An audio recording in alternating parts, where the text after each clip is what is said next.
करे जइबै हम बाबा दरबार हो।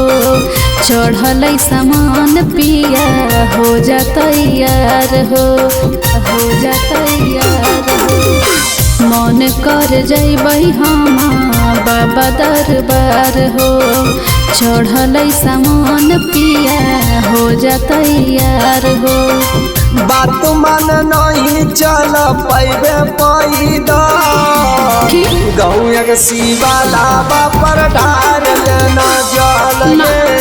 धानी गेले ना अपन मानम बदल, गौया के शिवाला पर ढार लेना जल।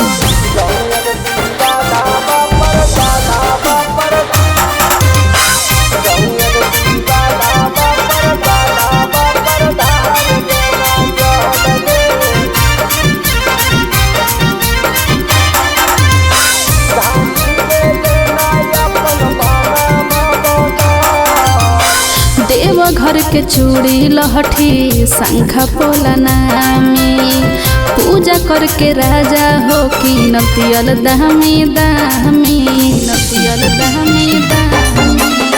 कर नहीं तंग तो ज्यादा चलतो नहीं तोर मरगी, घर इस लगा ले भोले बाबा से औरगी। अरे पूजा पाठ करे में काहे करे लगल माना, अब नहीं चलत हो तो हर कमनो बहाना।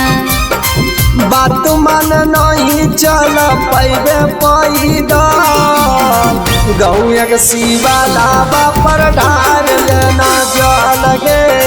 धानी गेले ना अपन मानम बदल, गौया के शिवाला पर ढार लेना जल।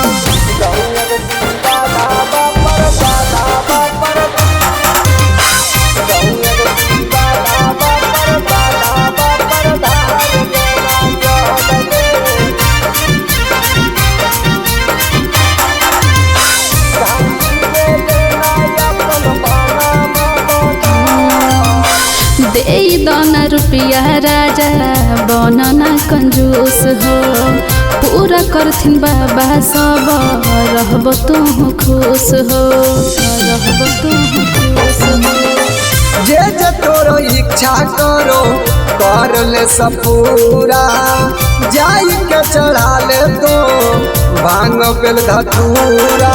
साथे चलो तू हमार सूरज सजनावा, नाचल कूदल जइबे बाजे 12 बजनावा।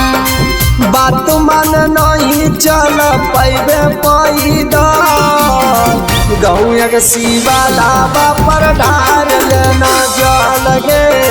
धानी गेले ना अपन मानम बदल, गौया के शिवाला पर ढार लेना जल।